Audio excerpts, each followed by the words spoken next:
Hi there, and welcome everybody to the post-match reaction live from Ibrox. Bit of an unusual one in that you and I are actually getting to do a pod today, Craig. I know it's been a while. We actually had a game together for the first time in a while, which is a novelty in itself. I think end of February, even though we sit next to each other for our season tickets. So yes, and a Rangers win as well. So it's been enjoyable. Yeah, certainly lots to get our teeth into on terms of that result, and a pretty feisty post-match press conference from Beale, where I think there was a few comments there which I don't think many of us were expecting, but that's something we'll come on to at the end. But look, Craig, there was a raft of changes in that game. 4 sort of main changes. We had McCrorie, Yilmaz. This is where I'm going to forget Hagi, and the fourth one, Matondo. How do you think that game went? I mean, really difficult to break Aberdeen down 2 banks of 5 basically at times. Yeah, absolutely, and I see you were going to make Ridvan and Yilmaz separate people there, so that was going to be a good start to the pod. I think it was kind of what was expected, or I guess what we hoped for. Following last week, I think many Rangers fans kind of looked at this week's game and the remaining 4 games that we have between now and the end of the season as being opportunities for players like Yilmaz, for players like Matondo, like Hagi, and even Robby McCrorie. I wasn't necessarily so much on the McCrorie train for him to see him start, but I thought he did really well again today, if I'm being honest. But I think these last 5 games were the prime opportunity for Michael Beale to give players like that who haven't had much game time the opportunity to prove themselves, and the opportunity to prove themselves as we head into what we know is going to be a huge summer for the club. So I think some of them did quite well today. I think some of them still have very much a lot to prove, and it'll be interesting to see how they're utilised going forward in the next 4 or 5 games. Yeah, certainly. I mean, that was certainly something that was evident in that press match, post-match presser there, that the word refresh came up a lot of times, a lot restart came up a lot of times. So I think it's obvious to see that there's going to be a massive change coming in the summer. Let's start off with just in terms of how the overall play was. I mean, there was a quote from Beale there. He says, "It sometimes feel like we're the most wasteful team in the final third I've ever seen." I try not to be negative about players, but Sakala certainly got the ire of a lot of fans today, despite being what I felt was involved in a lot of the chances that we created. Yeah, I think Fashion Sakala, if we're honest, he gets himself in good positions. He does some good work with the ball outside the box a lot of the time. It's just when he gets into those areas of he needs to make the cross, or he needs to finish the ball into the back of the net, he doesn't quite deliver. And I think it's safe to say he definitely doesn't deliver as often as we need him to. We've got Michael Beale spoke today about them being one of the most wasteful teams that he thinks he's ever seen in the final third, and that we all know that as fans. We've been complaining about that for ages, and Fashion Sakala is a key part of that, of being wasteful with those chances, and I think that's an important thing that we can't really get away from. And going forward into the summer, the 2 strikers, maybe 3 strikers that we need to buy in the summer, they need to fit the bill of being clinical in those areas. They need to be people who have composure in the box, and they need to be able to take those chances, because I don't think we can deny we do create plenty of chances. We just need someone to take them. Yeah, I think you've hit the nail on the head there. I mean, how many clear-cut chances did we have today? There was quite a few. That one where he was one-on-one with Kel Roos, after a fantastic ball. I think it was Matondo who flicked it through from you. If you're playing for Rangers as a centre forward, you have to score that. There's just no excuses. Right, let's talk about the goal. We had Todd Cantwell in the post-match presser as well. He seemed delighted about it. I think he described it as it was a great ball in, and the technique did the rest.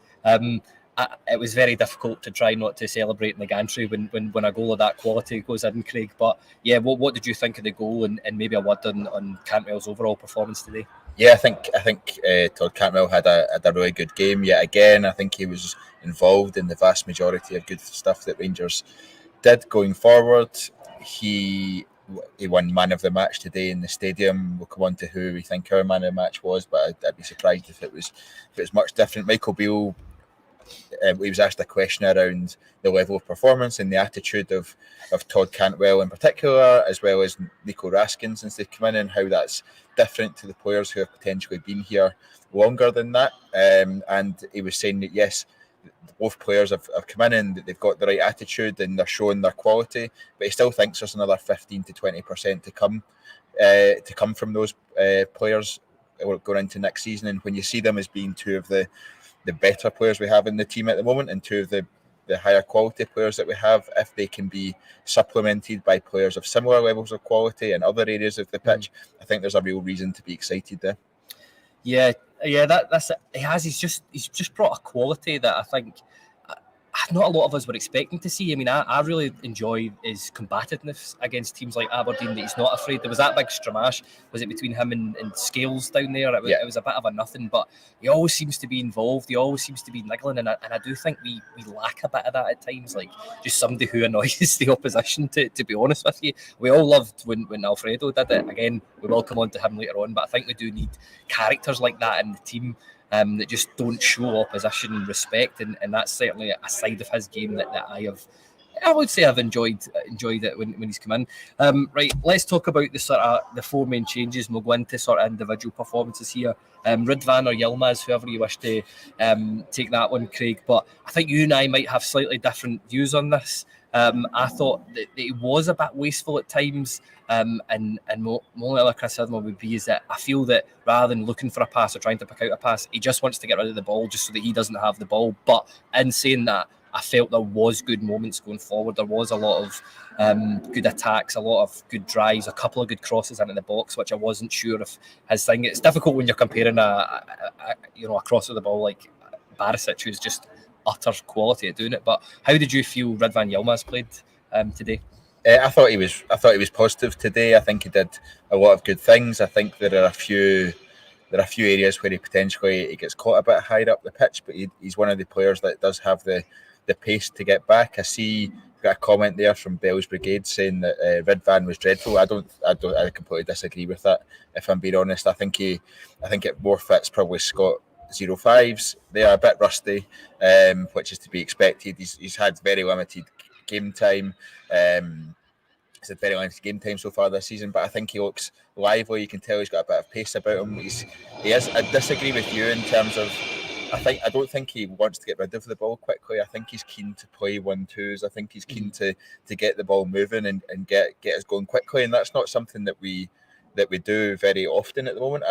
I commented during the game when we were watching it that the points of transition that we have as a team, we are so slow when we turn over possession from the team, even if it's on the halfway line or higher up the pitch. We are so slow. We're actually so slow that the opposition team gets back with 10 men behind the ball before we're even having a think about playing a ball into the box or having a shot. And we need to get better at that, to be honest. And I think Ridvan is one person who could really help that. I think there's been a lot of rumours around what Ridvan's like in training. There's been a lot of rumours about he's maybe not up to the standard that Rangers need. But I think I've seen enough positives from him that I want to see more, and I think that will come forward in the next 4 games. And if it doesn't come forward in the next 4 games, then we need to be in the market for a starting left back for next year. Because I think, I've said it plenty of times in the podcast, I think Borna Barisic's time is done with Rangers. I think you say he puts a good ball into the box. He puts 1 in 5 good balls into the box, if we're really brutally honest. And James Tavernier on the other side today had a bit of a shocker in terms of his quality into the box as well. He was hitting first man time and time again. So we do need to get better at that. But I think Beale will try and play a bit of a different way in terms of not playing as many balls into the box with height. Today we had Matondo, Sakala and Hagi as our 3 kind of forward players. They're not exactly blessed with height themselves, so why we continue to throw balls into the box against 6 foot tall defenders is a bit of I'm not quite sure why that happened. But going forward, back to I've somehow gone from Yilmaz to the front 3, but going back to Yilmaz, I think he's shown enough that he's got a bit of promise. He just needs to show it consistently, and I hope to see him start against Celtic next week, and that'll be a real test for him. Yeah, I think Joe 90 here brings up a fair comment. It says he's inevitably not quite match sharp yet, but he can go forward, outside and in. He looks like he will be better at linking up. He can make a challenge. It's whether or not he has more to give. I agree with that, and I think more towards your point, I think that despite him being here for almost a full season, that some of our squad has still to get used to the way that he plays, given that Barisic has a very specific way of playing, and we've been used to that for the past sort of 3-4 years now or something like that. Right, the next player that I'll come on to is Ianis Hagi. Bit of a fan's favourite. I know there's been not rumours but speculation, certainly on social media, of people saying if we can get 3 million from a certain Turkish side, that people would take it.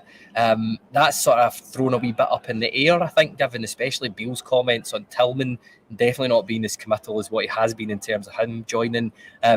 First of all, where do you stand on that? If Tillman decides that he doesn't want to stay at Rangers, which it looks, personally, I think that's the way it's heading towards, is it imperative that we keep Hagi, and how do you think Hagi played today?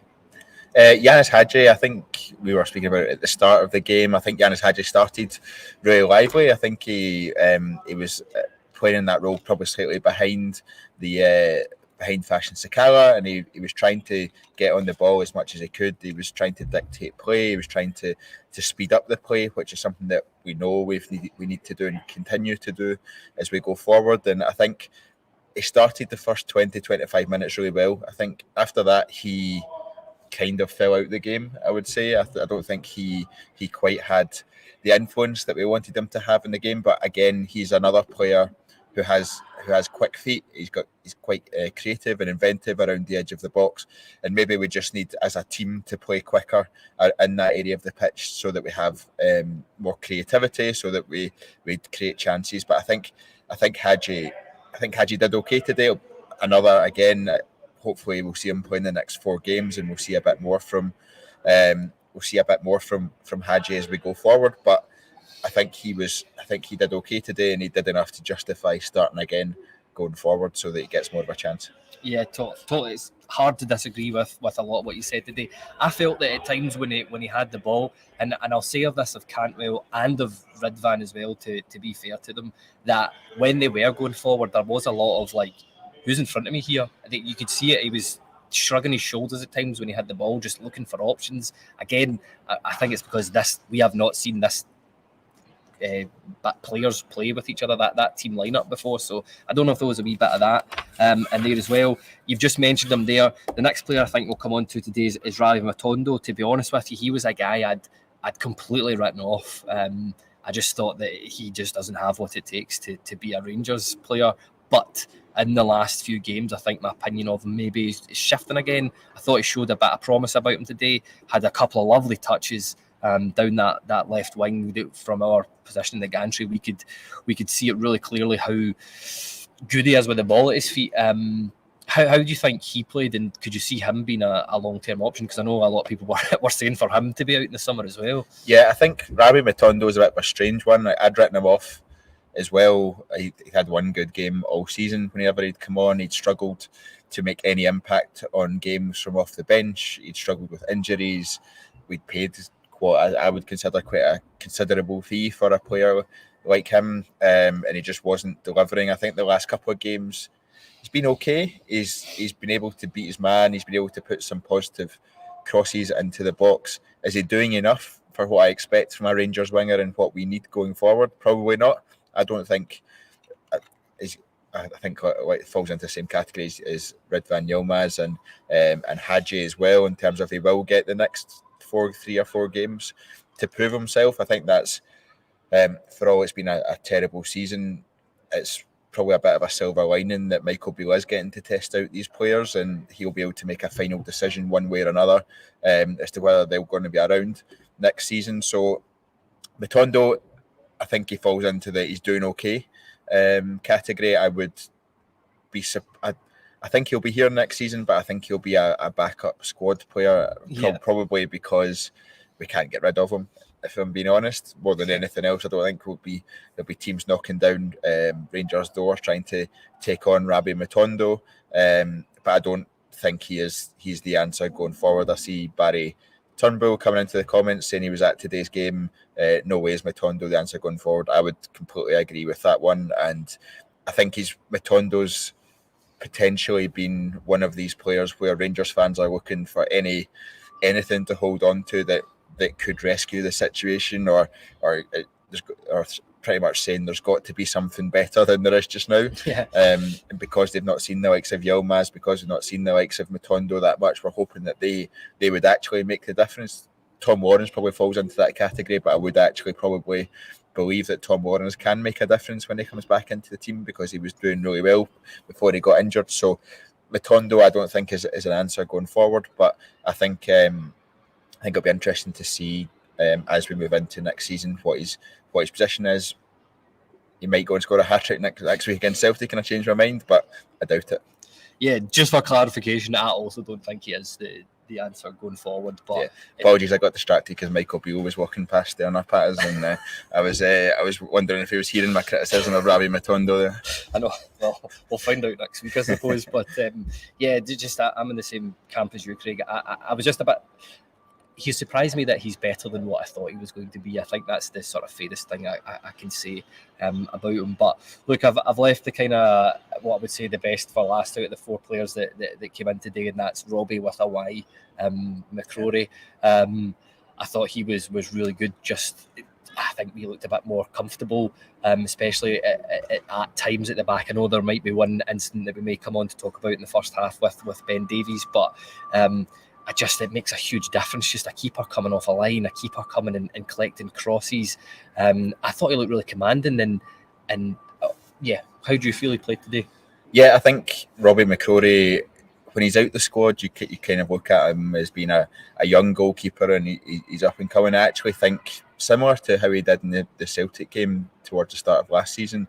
I think he's a player that exudes confidence, and actually I felt more confident with him as being our goalkeeper than I do when I see Alan McGregor between the sticks, and I think that's saying something, potentially showing what or how many steps back Alan McGregor has taken in the last season or two, but also in terms of I felt the defence felt more confident when he was there as well, and you saw with the save from Duke in the first half, it was a good save down to his front post, and I think that was a really encouraging moment. He came for there was a few crosses that he came for. He played as a bit of a sweeper keeper a couple of times as well, coming out his box, and he showed more of the qualities I would expect from a Rangers goalkeeper. And it's amazing how, as much as I love Alan McGregor and what he's given to the club, it's amazing how much his performances or what he's able to contribute to our team has deteriorated over the last couple of years. I think last summer should have been when Alan McGregor left Rangers. It wasn't. He stayed another year. It's been a year too many. And Robby McCrorie, I think it'll be really interesting going forward. I'd kind of written him off, if I'm being honest, in terms of being our goalkeeper, just from the fact that he doesn't really get that, or hasn't really had any game time. Michael Beale spoke in his press conference again about since Michael Beale's returned to the club, he's had regular meetings with Robby McCrorie. He said he was one of the first players that he spoke to when he arrived at the training ground. He speaks to him every day. And I think Michael Beale, there's a real positive energy about what Michael Beale was saying around Robby McCrorie, and having seen that today and how Michael Beale has reacted to some questions about Robby McCrorie, I am entirely confident Robby McCrorie will be a Rangers player next season, and I think he will be at minimum the number 2, but I wouldn't be surprised if he starts to become part of the conversation for who should be Rangers number 1 next year. Yeah, I totally agree with that. I think in all the times we've seen him play, I mean, you look at I think he played an Old Firm game at the start of the season. He looked very assured in that. I was happy with his performance in there, and I'm sure he played. I can't quite remember who the game was that he played after that as well, but he's done very competent today in goals. The thing was, he commands that 18-yard box. That's the best thing I can say about him. He was collecting crosses, just wee silly things, like even coming out his line when the ball was going over the top and just sweeping it. There was a moment when I did turn to you because I was like, oh my goodness, what is McGregor doing? Because I forgot that it was McCrorie that was in goals. But yeah, for me, but I'm just going to ask the question here. There's quite a few comments coming in here. Darren GB says McCrorie better play every single remaining game except that Hearts game. He better start against Celtic. I mean, given the fact that he does have experience playing against Celtic before, would you be comfortable and happy that he starts? And do you agree that he's got to start every game from now until the end of the season? Yeah, I would be entirely comfortable. I think there was a discussion before today's game when we saw the starting lineup, probably before we saw the starting lineup, about whether Michael Beale was going to give these players a chance to the end of the season, and if so, what what would Rangers fans' reaction be if we dropped points, or if we lost games, or if there were silly mistakes, and would Michael Beale be entirely to blame for that, despite the vast majority of Rangers fans calling for them to be given their chance, and actually is giving them their chance in games against Aberdeen, against Celtic, against Hearts, the teams that we're going to find toughest next season, as we do every season, is giving them the chance to prove themselves in those games the right thing to do. I think it is the right thing to do.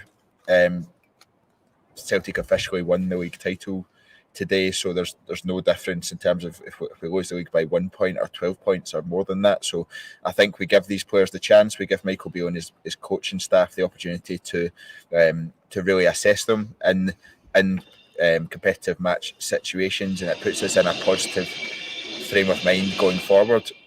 No doubt Michael Beale and his team are already well advanced with the changes they're going to make in the summer, and obviously well down the line with some rumoured players.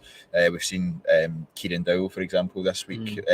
Rumours about him ramp up and having a medical and all that sort of stuff. So I think it'll be really interesting going forward and in these next few games. And I think you'll very quickly be able to tell, given how open Michael Beale has been, especially today. And we'll come on to talk about the Alfredo Morelos situation, but especially how open Michael Beale has been today, you'll very quickly understand if players are going to stay, if players are going to go, and how that squad's going to start to shape up as we head into the summer and look at more recruitment. Yes, big restart, big refresh. Before we get on to that Alfredo Morelos chat, I just want to, there's one last thing about in terms of the personnel that were on the pitch today that I'd like to discuss, and that is, there's a couple of comments coming in here saying Scottify saying I think Davies will be sold, and Darren GB says we won't win a league with Ben Davies. Obviously had a bit of a mistake in the first half, shall we say. It was really, really poor. I felt that he should have been reading that better. It went down with an injury at half-time. Did you notice a big difference in terms of the defence and how comfortable they looked between first half and the second half with Davies being withdrawn due to the injury and Suter being played at that left side of centre-half? I think I saw a difference. I'm not sure it was because of the personnel. I think it was more because of how the teams kind of tactically adjusted at halftime. I think that was more the reason than anything else. Ben Davies was rash when he dived into that challenge, but I don't think. Do I think John Suter would have done? I do think John Suter would have done differently there. I've talked myself around on that one. I do think John Suter would have done that one, but I think the criticism Ben Davies has had, albeit he didn't have a good 3 games when Connor Goldson was out injured. I think the criticism Ben Davies has had has been over the top. I think he's a really positive player for Rangers. Is he going to be our starting centre-half going forward? I'm not entirely sure. Would I keep him next season? Absolutely. Do I think he'll stay next season? I'm on the fence about that one. I think maybe there's been some rumours going around that he's if a team comes in for him or whatever, the Rangers won't be difficult to deal with. I'm not entirely sure if that's the case. We spent £4 million on him. If we get close to that back, we might see the back of Ben Davies and we'll go a different direction. But I think he's really positive with the ball at his feet, and I don't think, albeit he made one mistake today, I think outside of that he had a solid game. I'd again largely agree with that. I like John Suter. I like the way he approaches games. I like the way that he sticks his head in about it. For me, that's the difference between the two of them. I think Suter just appears a bit more willing to put his body on the line a bit more than what Ben Davies is, despite John Suter having horrendous injuries, which I think sort of, I don't know, it's just my opinion on it, but let us know what you think in the comments here, guys, about the sort of should Ben Davies or should John Suter be playing, especially next week. Right, we'll come on to, I think, the most sort of interesting aspect of the podcast, despite a Todd Cantwell screamer against Aberdeen. That there's only one thing to talk about in terms of the post-match press conference, and that was Beale's comments on Alfredo Morelos. I'll just read you the quote. He said he saw a difference in terms of energy when Alfredo came on and not a positive one. And then the next thing out of his mouth was Alfredo is moving on. So I think that's us officially had it confirmed that there will be no more Alfredo Morelos at Rangers as of next season. I think us as fans have just all come to a point where you'll be hard pushed to find anyone that disagrees with what Beale said, and I'm quite glad he said it. To be honest with you, this squad, he needs to be ruthless with this squad, and it certainly raised a few eyebrows in the press room, that comment, Craig.